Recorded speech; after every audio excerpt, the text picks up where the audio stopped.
You're now listening to Unfiltered with Mia, where filters fade and real connection begin.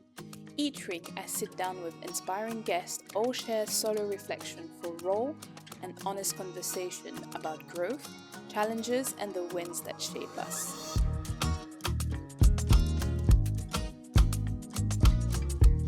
Hello, everybody, and welcome back to a new episode of Unfiltered with Mia, but Dating Diaries edition. And for our Dating Diaries edition, I have someone extremely special. Extremely special. Honestly, I'm so happy that she said yes with not even like an ounce of hesitation. If you all been watching Love is Blind season 2 on Netflix, you must know who my guest is, and it's Bardha. Hi. How are you? I'm good, thank you. Thank you for having me. Thank you for coming. I was so excited. Obviously, I was expecting you to come back very soon. I was like, oh my God, when is she coming back? But how's you been? Good. Enjoying everything that's come my way, enjoying all the opportunities. Yeah. Meeting loads of people has been really exciting. And yeah, I'm glad to be back home. Yeah, it feels good, right? Yeah. Obviously, the Love is Blind season 2 UK was aired this year, but you recorded last year. Yes. How did you keep that a secret? Oh, it was very hard.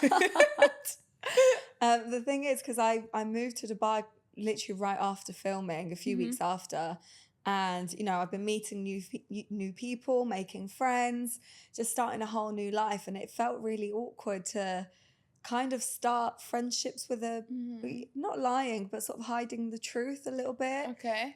As you do with girls, oh, tell me about your dating history, and I couldn't talk about that, so it was really, really difficult, but in the end, the friendships that I made, I knew would surpass any judgment in terms of me having to hide it. And obviously I was under NDA, so I didn't have a choice. Exactly. But yeah, it was very difficult. A part of me wanted to be like, oh, this really crazy thing is happening soon, help me. But I managed. Oh, I loved it. Honestly, watching you on TV was unreal. I was like, oh my God, I know this girl.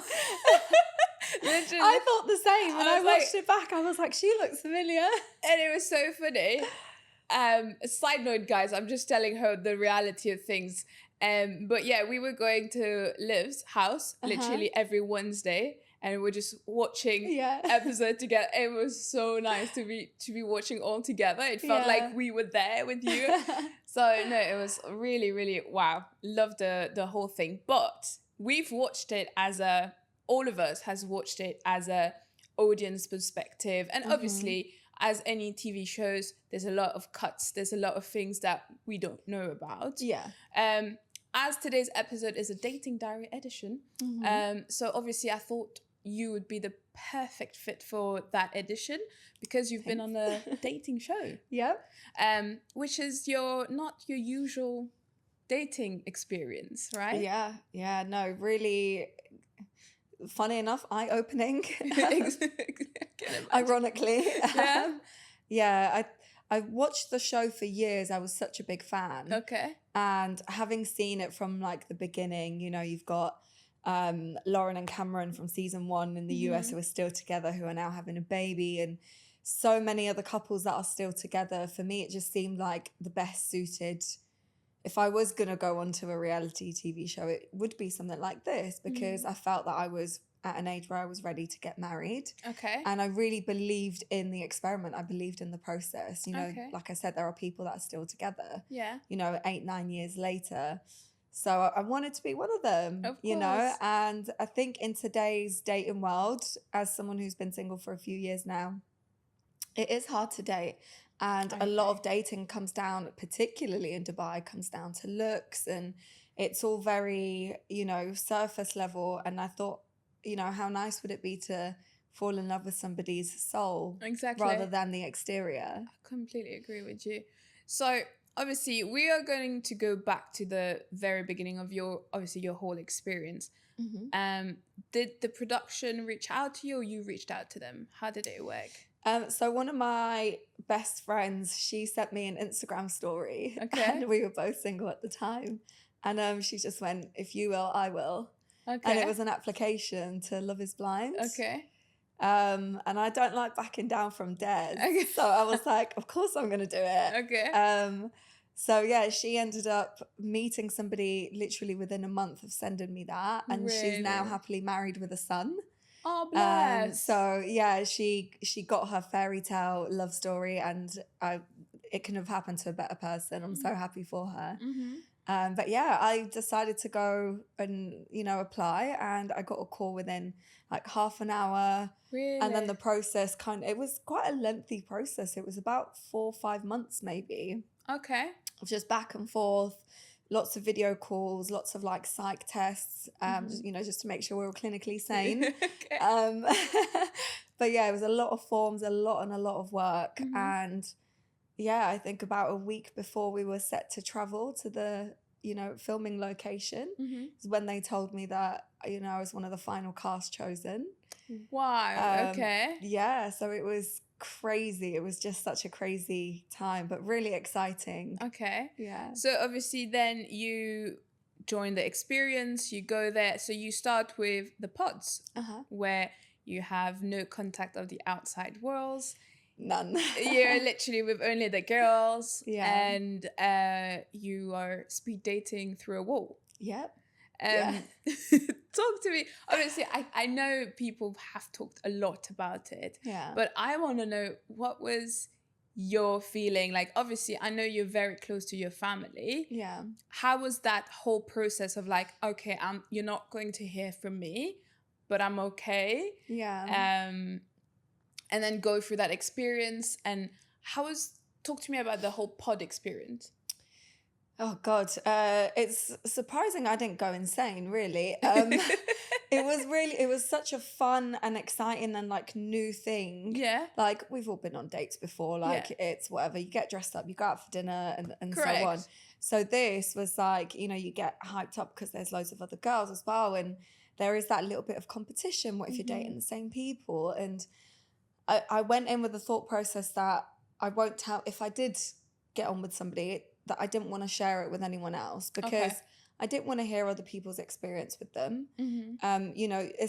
It's kind of like, if you go on a dating app today and you start dating a guy, you don't then go, through his thing and go, who else are you dating? What are you guys talking about? And you start reading through his dating app. Because then that's going to alter your experience. 100%. Or you might not want to date them because of that. So I kind of went in with the thought process that I will date completely, it's going to be all about me and this person, if that is my person. And then if he has a stronger connection with someone else, then he wasn't my guy. Of course. So I was just like, I want my experience to be completely all about me and this person. And it was. And I didn't share with anybody until the very end who I was getting on with. The not having our friends and family to talk to was really, really hard. Of course. I consult my friends about everything. That's usually, what I mean. Exactly. But I think in a way it takes away all the noise. Okay. So I didn't have my phone to go on, Hinge or whatever dating apps, or even on Instagram and go scroll through my DMs and get distracted. There's no distractions. I'm not scrolling, aimlessly on my phone. I'm not watching whatever telly. I think we only had like Disney Plus or something on the iPads, because we couldn't even watch Netflix. Oh, really? Yeah. So we were like completely shut off from the outside world. The only, other people you're really communicating with are the other girls and the producers, and everyone's constantly, I felt like the girls were such good girls to have, because we were constantly hyping each other up. Okay. So I've got background in hairdressing, and I'd always be ready like quite early, because I'm an early bird, and I'd do all the girls' hair, and I'd be like, go on, off you go date my man, go date her man, So I feel like I was really supportive with everybody. Yeah. And then I got the same back. Like, people just tend to match your energy, and all the girls were like, Bardha, you're so sweet. Why are you like helping us? I'm like, because this is your experience too. If I can, I will help. Of course. And I ended up making the best of friends that I'm still really close with, till this day. So I feel like I had a really, really, beautiful pod experience. Of course. But we also didn't have our phones during the holidays, the retreat. True. Exactly. That's another Yeah. thing as well. I mean, it's crazy. So obviously, we all know by now that you were engaged to Jed. Uh-huh. Was there any other connection apart from him that you were a bit hesitant that maybe the production didn't show, or it was Jed all the way? Jed. Okay. I'm a very decisive woman. Okay. And date one, I was like, this is my guy. This is who I feel most comfortable with. This is who I even feel a slight attraction to, which is crazy to say through a wall. Yeah. But my heart knew, and instantly I said it was him. And unfortunately, no one else had a chance. Okay. I didn't give any. I had, you know, you have to date. You have to take part in the experiment. So I had to date others throughout. And I built a friendship with one other guy. I think he was aware it was quite platonic. But I was 100% all in with one person. Because even in the real world, I would never date more than one person. Of course. So I found it actually quite uncomfortable. Of course. To like go on multiple dates and get, you know, give so much energy to so many people. Of course, definitely. But that's nice. So you finished the pod, you've had your connection with Jed. Were you apprehensive of the physical part of things now? Because obviously everything was based to emotional connection, to your values, to what you guys had plans like for how do you want to see your future together potentially. Did you have any like apprehension about, oh, what if he's like this? What if he's like that? What if physically, what do I do if I don't like the guy standing in front of me? Because you know, this is the biggest part of things. Like, I understand that obviously nowadays people date only through attraction, physical attraction, which is not a great thing because there's so much to take into consideration. Your like emotional, your values, your what you want in your future. So there's so many things that are also as important as physical. Yeah, agreed. But physical still is very important because if you're not physically attracted to your partner, then it's a bit, you know what I mean? So yeah, I did worry about that, and I was like, what if I'm, you know, really not attracted to them? And I just thought in that moment, I've dated people previously that I've not been particularly attracted to at first glance. Okay. And for me, I learned that attraction can grow. Of course, yeah. It can grow through the way that they love you, the way that they look after you, the way that they treat you, the consistency they put in, you know? And for me, those things are really important. 100%. And I had already built that connection. Those feelings were so real for me that I thought he could look like anything, really. And I think it can grow. Of course. Because the feelings were already there. I was already attracted to his personality. So it was scary because obviously you do have to have some level of attraction to your partner. Of course. And I did. I won't deny that there was some level of attraction. Would I go for him in real life? Probably not, no. But the attraction did grow for me. Of course. Because I was already in love with this person. Okay. But that's insane. Just hearing you say, I was already in love, bearing in mind that you never saw the person. It was just down to communication and conversation, which I think is very important. People forget that in the early stage of dating. They think that, oh, it's physical, and then let's see how it grows per se. And just hearing that from you, I like it because you actually mentioned the important things that, you know, it's that connection is very important. That are we sharing the same values? What's your goals? Where do you see your future? What was the one thing that with Jed, that particular question or something that he said that you were like, yeah, that's my person?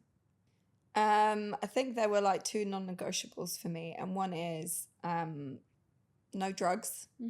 I've never partaken, been part of, or ever want to. So that for me is a deal breaker completely. And children. Okay. So I really want to be a mum. Okay. And I remember saying to him, I hope one day I have the honour of being a mum. That's like the main thing for me. And just like in real life, I date with intention. And if those things aren't matching with somebody else, then I move on. Because there's no point in me dating somebody that doesn't want children when I do. You kind of set yourself up for failure. And the way he spoke about children, I think, is what caught my heart, because he was so ready, and he spoke about his nieces, and I have 2 nieces also. So we just related so much on like the family aspect and what we wanted to build together. And he was the answer to all of my prayers. Okay. If that makes sense. Yeah, of course. Now looking back, obviously, I know everybody puts their best foot forward when dating, and, you know, everyone can enhance what they have to give to somebody else to impress people. And I do feel now that there was a slight enhancement, should we say, in the promises that he made and the future that we planned. But at the time I believed it, and at the time it was everything that I wanted to hear, and that's what drew me to him. Of course. Oh, that's cute though. So we continue the journey. You finish your pod, you have the big reveal.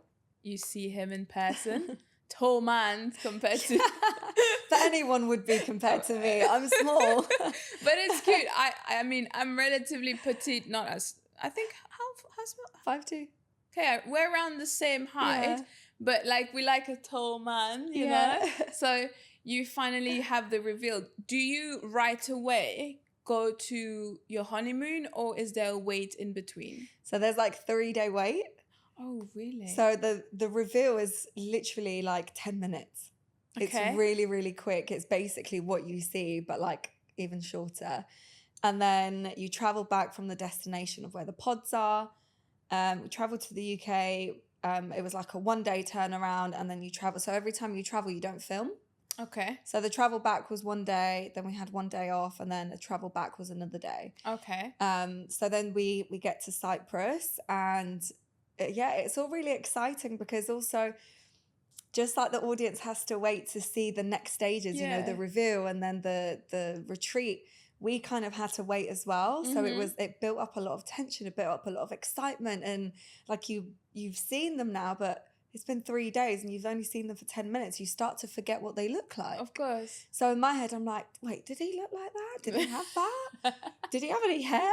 Like you start to completely forget, because you can't go on your phone and check their social media or check their WhatsApp picture. So you're like, from memory, 3 days ago, what does he look like?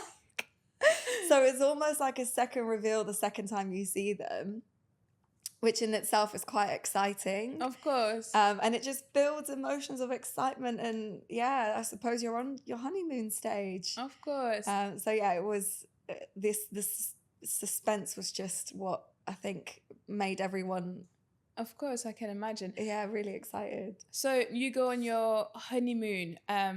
It's quite, in my opinion, drastic from pods to, we're living together. Yeah. We're going on a honeymoon. Yeah. Like you have to obviously adapt with your person relatively fast. Yes. And I think this is a very important factor as well in a relationship. How was that part of like, okay, so I've got someone now sleeping next to me, which I'm not used to. Yeah. And you're my fiance, and we're on a honeymoon. It's quite extreme when you say it like that. You know what? It's like 3 days ago, we were just strangers behind a wall. Yeah. You know? Yeah, yeah. So how was that whole, or were you just in like your little world? Because obviously you were still disconnected at that point. Yeah, I mean, it's a bit of both. So you're in a bubble, but you're struggling to put like a voice and a person together. So when if I was in the kitchen making a cup of tea and my back was to him and he spoke, I was like, oh, that's comfortable. That feels like my Jed. And then when I turn around, I'm like, why is that voice coming out of you? Like it took a while to make the two like come together. Okay. And I think he said the same as well. I think he was like, it's hard to imagine it was your voice and now seeing like how tiny you are like come together, because like I feel like I'm quite strong when I speak, and he thought I was going to be this like tall, you know, brunette girl, and then I popped up and he's like, what? What's going on? So it took a while to like make the voice fit in the body. And then like living together, like what you notice the most for me, I think, was characteristics, like how someone laughs, how they use their hands, how they gesture, how they eat. I thought that was wild. I was like, I didn't imagine you would eat like this or walk like that. Like, it's just such a weird, surreal feeling, because you know this person's, you know, soul and heart and intentions, and then their body is an external thing that you just didn't think about. Did you have any ick? Sorry, but I had to ask.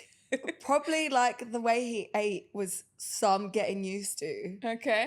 Like I remember having a conversation with him saying like, please use a knife and fork when we meet my parents. Oh, okay. I'm from a background where we eat with our hands for sure. Same. Okay. So I'm all about it.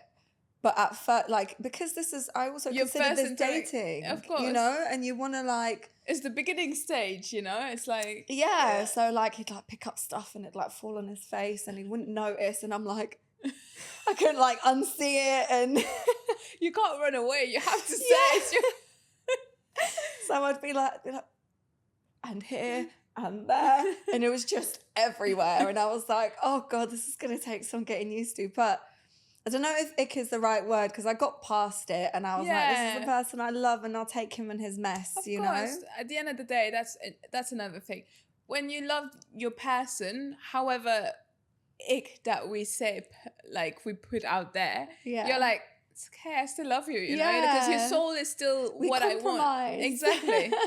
So obviously when you went on honeymoon, there's that stage where all the couples all meet together. Wasn't that a bit wild? Because you get to see, obviously, you know the girls, but you get to put voices with the guys as well. And you see them. We dated each other's men as well. Exactly. So, and then you see them with their fiance and how was that whole reunion atmosphere? I think we all said it on the day, like the first mixer, when we all met each other, we were like, everyone matches each other. Yeah, that's true. Like everyone looks like they look like a already made couple. Oh yeah. You know, and it's really weird to say, but like, and then you get to speak to them and you get to know their personalities, and you're like, that's why they work. Yeah. That's why they work. Yeah. You know, so it kind of all made sense, and we all were just like, everyone is matched up with their people for sure. 100%. But yeah, like I know Jed and Megan dated till quite late on, so I think they had quite a strong connection. Oh really? Yeah. Because that was not really. It wasn't shown. Yeah. He also had another connection with another girl called Holly, who's a really good friend of mine now. So's Megan. Okay. But yeah, so everyone dated everyone. Okay. And it was just nice to find, because we've spoken to each other already, so we kind of know a little bit about each other. Mm-hmm. So it was nice to see how everyone looked together. Of course. But there were no shocks. I feel like we all were like you all suit. Everyone suits each other. Yeah. Was there not even to you particularly, but like, was there anyone that felt a kind of like, because like you said, you all date each other at the end of the day. Was there a little bit of a teeny bit of jealousy of like, ooh, you dated my man? Or it was just everyone knew? I think everyone was in such a happy bubble with their partners that we didn't really like, no, not at all. I think couples were more touchy-feely than others. Okay. So I think some couples were like, oh, I want to like hug more and kiss more. And, you know, I think that was probably the only thing, but not of each other. Okay. Like, I don't think anyone wanted to like date someone else's guy, like at all. I think even though it's only 10 days in the pods, your feelings grow so strong and so quickly that you are very attached to your person. And I think if you get to the stage of the retreat and you can look at someone and say, I wish I dated them more, then your heart's not really in it. I hear it. Yeah, of course. So I feel like you weren't even, you know, strong enough in your couple to get there at that stage. Yeah, of course, definitely. So we keep our journey, beautiful little honeymoon, and you go back to the UK and you move in together. Yep. That is, for speed, it is speed. Like, it's brutal. Fast. Yeah. It's like, Ooh, you know that saying that say be careful what you manifest because it comes really fast. Comes at you fast. Yeah. So literally, you then Yeah. move to the UK together in a cute little apartment. Yeah. You get your phone back. You're reconnected to the world. Yeah. Who was the first person you called? My mum. Oh. Yeah, I called my mum and I like screamed crying because I haven't heard her voice. This is the longest time I've gone without speaking to my mum ever. I can imagine. So that was, yeah, I literally cried like a baby. And yeah, I spoke to my mum, my dad, my brothers, my niece. Yeah, it was just so amazing to just hear their voices again. And obviously they didn't know I was engaged at that point, and I'd been engaged for like a week. I'd gone on a honeymoon. Yeah, true, of course. Because I couldn't contact them. Yeah, of so course. yeah, that was really, really nice. And then, so funny enough, my best friend who had sent me the application, Yeah. the first thing I saw when I opened my Instagram was her engagement post. Okay. So I was like, me and my best friend are engaged at the same time. Like, Yeah. it was all working out, and I was just over the moon. I couldn't believe it. So I called her literally straight away after that. And we both just like cried on the phone for ages, just basically just how happy we were for each other. Bless. So when was it exactly did you tell your parents that you were engaged? So I told my mum the day that I got my phone back, which was, I think, the day we came back to the UK and moved in the apartment. Now, my dad didn't know that I went on the show. Oh, really? Okay. Oh, yeah, so the thing is, I didn't know if I was going to meet someone or not because it's 15 men, you know? Yeah, of course. I go to a bar often and there's more than 15 men and not one of them ended up being my person. Like, of course. I hear So the likelihood I felt was fairly low that I'd meet my person, and I was like, let me see if I even meet anyone first. And, you know, my parents are from a different culture. They're quite old, and I didn't want to put them through something if I didn't need to. Of course, I hear it. And they wouldn't have understood how the process works. Even watching the show, they probably wouldn't understand, you know. Yeah. So, yeah, then I told my dad about a week after. Well, my dad thought it was like some sort of game show, and he was like, what did you win? And I was like, a husband, hopefully. And he was like, oh, this is great news. Hurry up and get married. I was like, the wedding's in 2 weeks. He was like, this is fantastic. I love that. So, that's so nice. At least you have a positive, like... He just wants to, like, send me off to get married, bless him. But, yeah, he was very, very supportive. Okay. It was such a nice experience with them. I was a little bit scared at first because I was like, you know, they are quite traditional. Of course. And this isn't like a normal way to you know, find somebody. So I was very, you know, very happy with their support, and they're still very supportive, and they're just the cutest. I'm glad the world got to see them as well. Honestly, I did cry many times when I saw you with your... I was like, you're so cute. So obviously you then moved to the real world again. I know that, like we've said many times, production cannot technically show everything. Yeah. Because obviously you've got to take the bits and pieces and make the story. Yeah, they have a story to tell for sure. So when you moved together and he also had his phone back and you had your life back, both of you, and you're just living under the same room, was there anything that maybe we didn't see on the screen that you were like, oh, he's not the same person? Or was there anything that was not right, or anything that maybe we didn't get to see from your relationship with Jed? Honestly, no. Okay. He was fun, he was loving, he was absolutely hilarious. He was clumsy all the time. He'd fall over, and this big, you know, 6'2" man just always tripping up, falling. I had the best time. Okay. I had the most amazing time. I felt every day I counted my lucky stars that I met him. He was incredible, literally up until the very end. And do you think there was a Jed on screen and a Jed off screen, or it was the same Jed? I think he tried very hard to upkeep the facade off camera for as long as he could as well. And it wasn't until literally just before the wedding, and I'm talking exactly 24 hours before the wedding, that I saw a different side to him. Off camera, of course, very conveniently. But up until that moment, It was a yes. Yeah, 100%. Even up until the minute I got to the altar, I thought I was still going to say yes, because, you know, you make excuses for the people that you love, and you make, you know, what you think are compromises. Of course.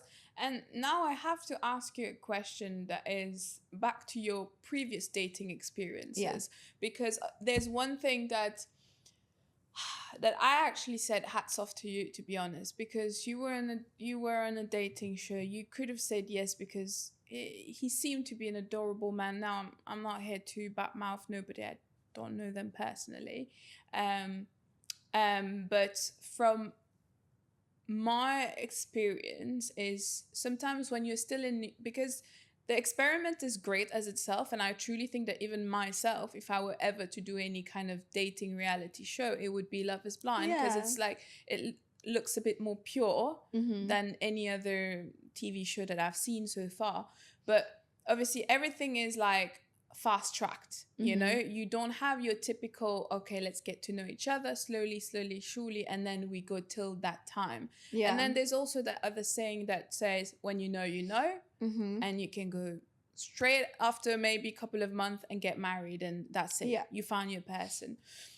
But obviously when you're in this kind of lovey-dovey bubble, you could have left your pink glasses on and say, no, this is fine. This is my man. Everything's going to be fine. We're going to be good.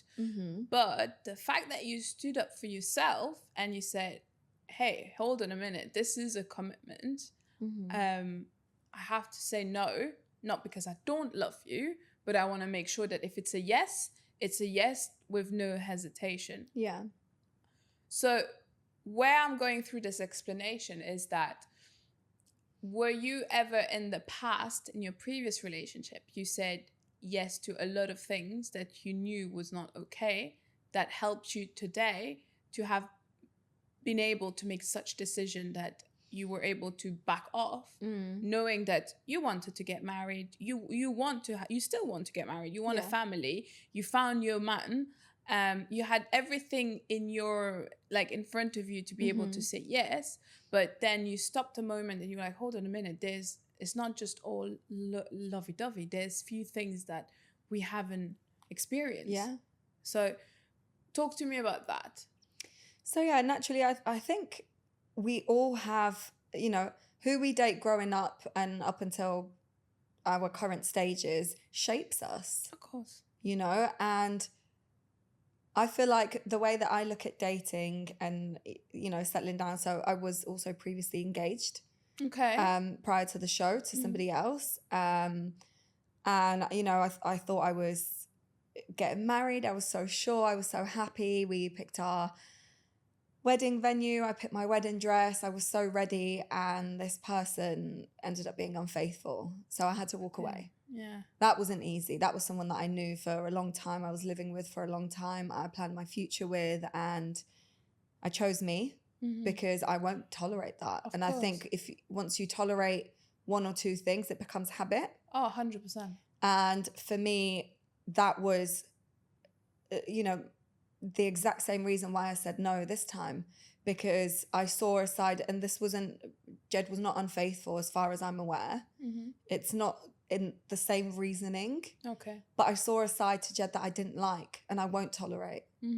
And if I had said yes, that means I'm tolerating something that is not good for me, something that I don't deserve. Of course. And you know, the answer to your question is the person, the way that I dated before has shaped me to now make more thought out decisions for my future. Of course.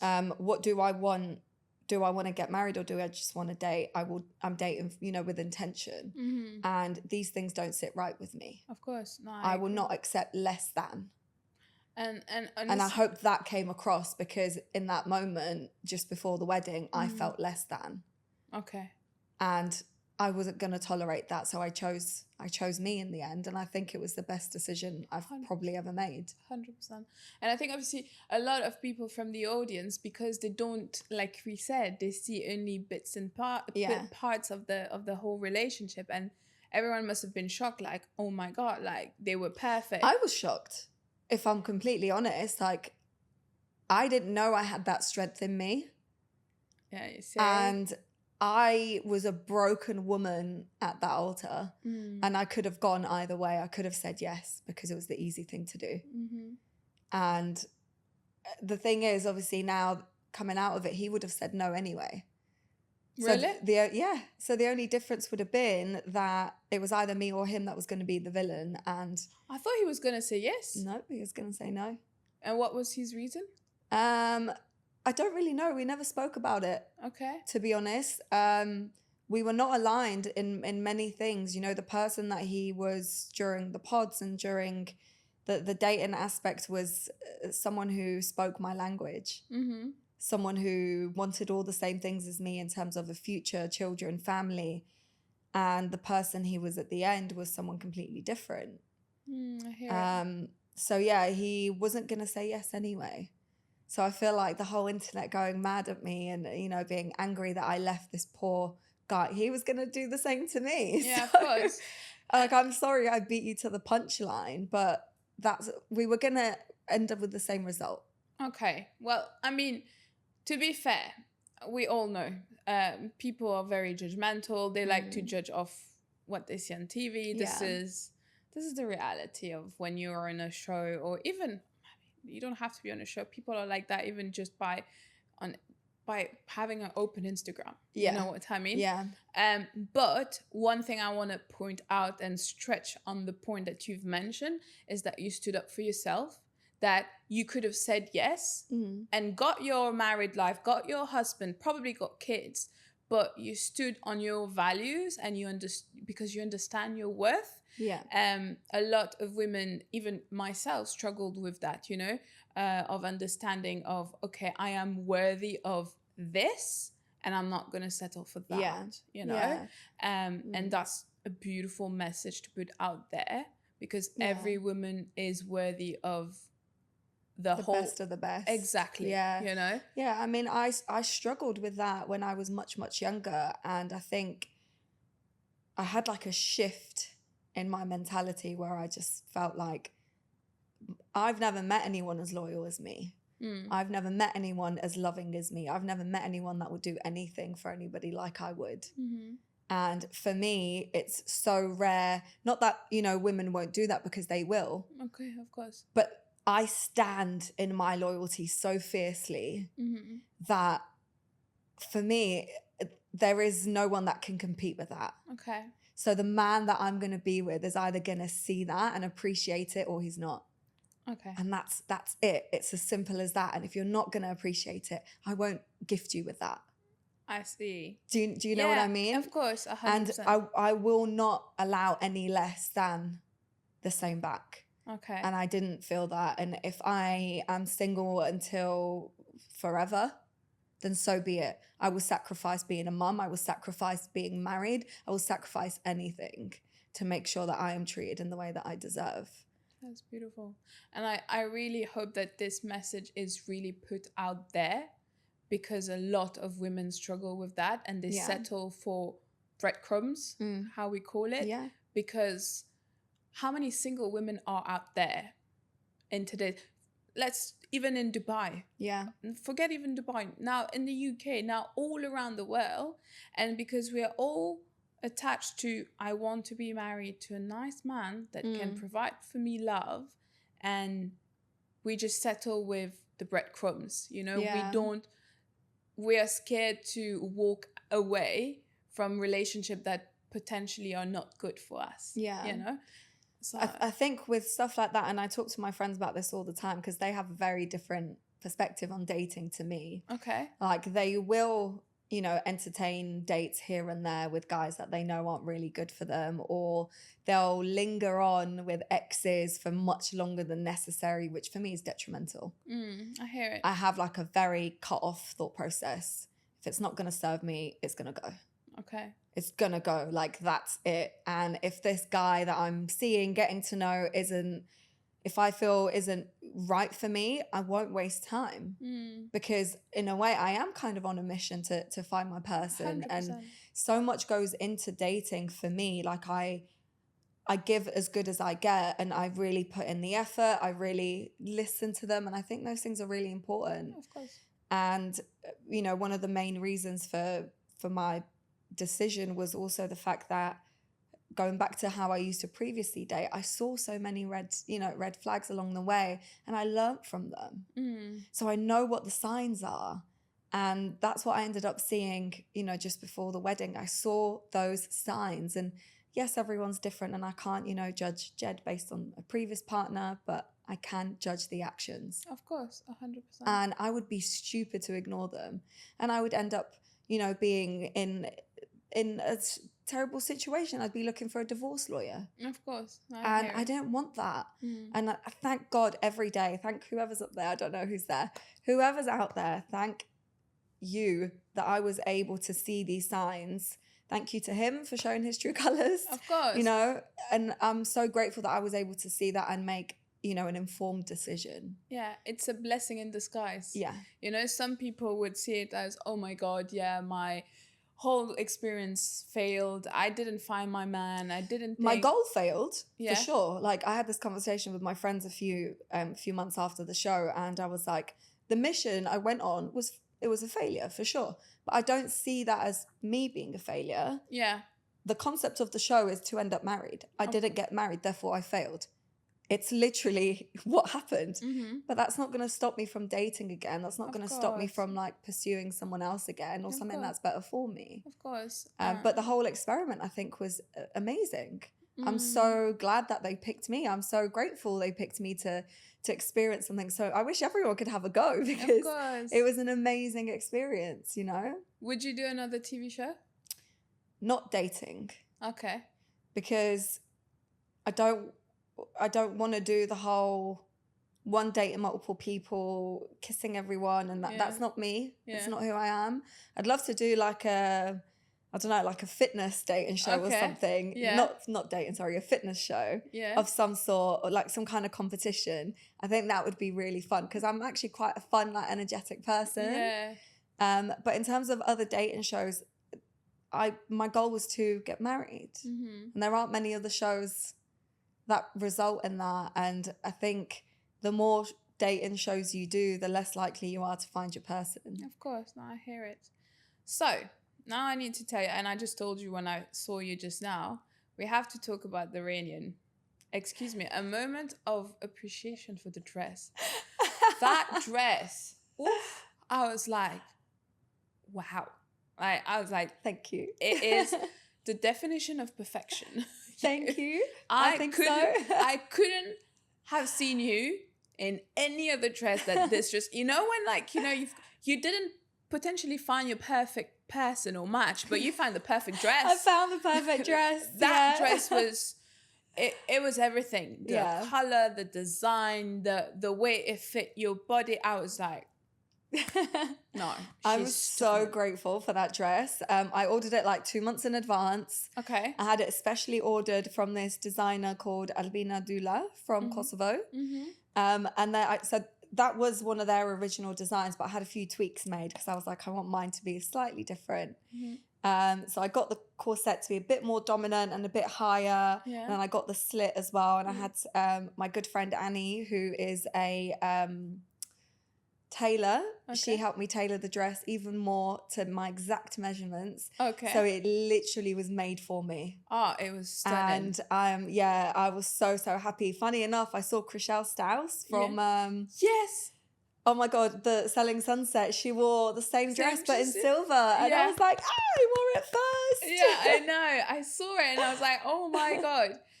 But I do like yours. Thank you. A little bit more. I preferred mine to be fair. Yeah, to be fair. I saw it, but I was like, I still prefer hers. But obviously, you go back to the reunion after a year. Yeah. You see no communication. Of no communication. Yeah. You were here in Dubai. You see Jed. How was that? What was I thinking? No, it was actually like really nostalgic to see him again. Okay. I kind of didn't really want to look at him directly because I'm a really empathetic person, and I knew instantly I'd want to just kind of go back to feeling the way that I did when I was with him. And there was a point where he tried to look at me and like try to, you know, kind of nod that we're good, and I was just like, nope, Straight face. I can see through you. I'm not looking at you. And I think that was obviously me being on, you know, self-defense mode. Of course. And a lot of the feedback that I got from the reunion was that, you know, everyone felt that I was quite angry, I was quite mean. And my response to that is I deserve to be a lot angrier and meaner, if I'm honest. I was actually being nice. I meant, you know, everything I said, wish him the best of luck, far away from me, because I cannot imagine having that energy around me, having that person around me, you know. And now knowing what I know and seeing his true intentions, I just think I was well within my rights to feel that way. Of course, I can imagine. But nonetheless, now obviously we've kind of went through your whole experience, your pod, your honeymoon, your living together, your wedding, your reunion. Do you think the audience saw a proper image of who you are? I think to an extent, yes. Okay. I think what makes me a bit sad is they didn't get to see like how happy I am. I'm quite playful. Like I used to play pranks on Jed all the time, and vice versa. And I am a very chilled person. I'm not like uptight by any means. And I think the audience really missed out on that. And everyone that I've spoken to since, everyone that I've met since has been like, Bardha, your energy is like electric. What the hell? We didn't see that. Yeah. And I'm like, I know, it's really annoying. But I've had like, you know, most of the even like new people that I've met have been like, Bardha, you were the person I saw on screen is the person that's here. Of course, yeah. And I'm like, I hope I was as me as I could have been. Because considering all the cameras and the pressure and a lot going on, and you're in new territory, you know, it's hard to be yourself completely because you don't know how you react in new situations. And so, yeah, I do think I was represented well enough. I just think there was a huge chunk missing of a lighter side of me and better energy. So I can understand what you mean. And obviously it's not easy, bearing in mind that you're a normal human being living your normal life, and then suddenly you have like God knows how many cameras filming your exact move, say everything that you do. Yeah. That must have been a lot as well on you. Yeah. It's not like I still think like, I'm going to give you an example. Me starting the podcast, the first couple of episodes that I've like recorded, I was very uneasy. Yeah. You know, I could see myself through the camera, bearing in mind, these are only for an hour of recording. Yeah. You have it for 24 hours, 7 days. No, so it wasn't 24 hours. It was probably about 12 hours a day. Yeah. For about 6 weeks straight. And imagine, that must have been a lot. It was very, very overwhelming. And I feel like, just like you said, when you did your first few videos, you know, it's all about practice. And I think even like the more podcasts I do, the more myself I feel. Because it's not normal to like be on camera all the time. Like, also you were mic'd up, so even if you weren't on camera, like they could hear you. They knew stuff that you could never imagine they knew, because you also forget you've got your mic on. So I remember just always being like on edge and just being like, oh, you don't want to say anything. Of course. You know, terrible. And not that you would, but just like I would turn my mic off when I was peeing because the producers could all hear you. You know? No way. Yeah. And these are like high-tech mics. So it was like, oh my God, this is a really long... So I'd forget to turn it off sometimes. Be like, guys, I'm really sorry. This is probably the longest pee you've had in a while. So it was just, it takes some adjusting. But then by the end, you get used to it. And then like when I did scenes like with my friends, like when Liv came and a few of my other friends, when we did like the bachelorette night, and she would try like mouth things, and I'd be like, just rub on the mic, and then they won't hear it. And I got used to it at this point, and she kept forgetting, and I'm like, shh, don't say that. So yeah, it was, it takes getting used to, and the more you do it, the easier it like becomes. And when people say you forget the cameras are there, you do. Even though it's crazy because there are humans holding these massive cameras in your face, you do forget because you're engaging in conversation with someone else. Of course. So you naturally tune them out. It's like, I read this thing the other day. Apparently our eyes can always see our nose, but it chooses to ignore it. Oh, really? Yeah. So at all times, your nose is in like vision view of like your eyes, but your brain chooses to ignore it because it's not necessary for you to always notice it's there. That's mad. Fun fact. I know. I love that. Oh. So it kind of becomes like that, even though you know they're there. I'm more interested in the conversation I was having with Jed or the girls or whatever. So you kind of choose to ignore it. You know? Okay, of course. So obviously, if you could quickly run, because obviously, unfortunately, we're running out of time. But talk to me about your post Netflix. How do I say that? Release. So now you're on Netflix. Everyone's like know that you were on Love Is Blind, UK. You're in the UK. You've got your reunion done. Everything is done. What was your... How was it? Because obviously it's like you've had like a break in 1 year, and then you have to press play again, almost. Because everyone's coming at you. Like your social media is like going crazy. Yeah. People looking for you. You're probably on the street. People stopping you. How was all of that? Really weird. Like, because you know, like when you see someone that you went to school with across the road and you kind of try and avoid them. Yeah. It's like them coming straight at you. And it's like, oh, hello, but it's strangers. Okay. And like, you don't know how to, until it happens, I suppose. And now it's happened a few times. Majority of, like all the time, actually, it's been really lovely. It's been really, really nice. And people have been like, I loved you on the show. Like, so proud of you. You know, you chose yourself. You walked away from a bad situation. And then they asked for a picture. Oh, cute. And it's really, really nice. And I've been loving it because people are really lovely. The only like sort of downside has been like the trolls online, the internet hate, which I kind of half expected. Yeah. And I've kind of like gotten used to a little bit, and I just kind of think I put them in a category where if they knew better, they do better, and I kind of just end up feeling a little bit sorry for the trolls. Okay. Because I'm like, you must be in a really awful, miserable place to sit there and write me an essay 100% on how I should, you know, kill myself and what I should do. You must be in a really deep, dark place to do that. So I kind of just let it go. Of course. And end up literally just feeling sorry for them. So yeah, you get used to it. And I think now I'm just sort of concentrating on moving forward from it.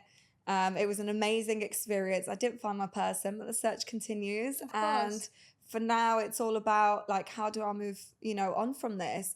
I think one of the things that I worry about as well is probably like, how do you date now post a dating reality TV show? How do you do that? I don't know. I haven't done it yet. We'll do a part 2 very soon, guys. I'll keep you updated. We'll do a part 2 to find out how's your dating life. But post. Like, now I'm open to it. You know, the past year of having to hide the fact that I was on a show and scared to meet someone new because they're going to have to watch it was, you know, was detrimental to my dating life. Of course. So now I'm like, it's all out in the open. I can go, I can date. I'm free. And it's fine. So once I do that, I'll be sure to update you and say we need an episode. I love that. I love that. So before I close today's episode really fast, I have a little bit of a tradition. Okay. I'm going to pick some questions. So there's going to be a couple of what ifs. And then we have a little bit of like, there's going to be a couple of statements. I'll ask you this or that, and then you will tell me your opinion. Okay. All right. So we'll start with the what if. What if you met Jed in real life first? Do you think it would have worked? No. Okay. What if Love Is Blind never happened? Who do you think you'd be today? Same boss ass bitch. I love that. What if love isn't blind? What do you now believe love truly is? I believe love truly is safe. Okay. A place to feel safe in. Okay, I love that. What if you could go back and give day one Bardha a note? What would it say? Date everybody, bitch. Sorry, excuse my swearing. It's okay. Date everybody. All right. What if you could have done one thing different? What would it be? Probably that. Just give everyone a chance. Fulfill the experiment in all its glory. Okay. And, not just be one, track minded. Okay. So we will now move to the other part, which is kind of a statement, a bit of a red flag, green flag, a bit of a rapid fire question. Okay. A bit of that. Okay. Love. If someone says, I love you after just 3 days in the pod, green flag or red flag? Red. Okay. When a partner shares something very vulnerable early on, like a heartbreak, a past heartbreak or trauma, is that a green flag of openness or a red flag of moving too heavy too soon? Red flag, I would say. I think you have to build a level of trust to really share something that deep. Mm-hmm. And I don't think 3 dates is enough. Talking more about the wedding and the honeymoon than about money, values, or kids. Green or red flag? Red. Okay. You can't get to the marriage without the talking about the values and everything else. Of course. If your partner avoids conflict to keep things rosy, would you see that a positive or a warning sign? Warning. Okay. And finally, if someone says love is blind but only connects with you physically outside the pods, what's that? Just attraction, Okay. I would say. All right. And lastly, if you had any dating advice based on your whole experience for anyone out there, what would it be? When something doesn't feel right, listen. Okay. When people show you who they are, believe them. Okay. Thank you so much, Bardha. Thank you for having me. It was a pleasure. And I hope to see you for part 2 very soon. You will. Well, thank you again. And on that note, I'm going to love you and leave you. And I'll see you in the next one. Bye.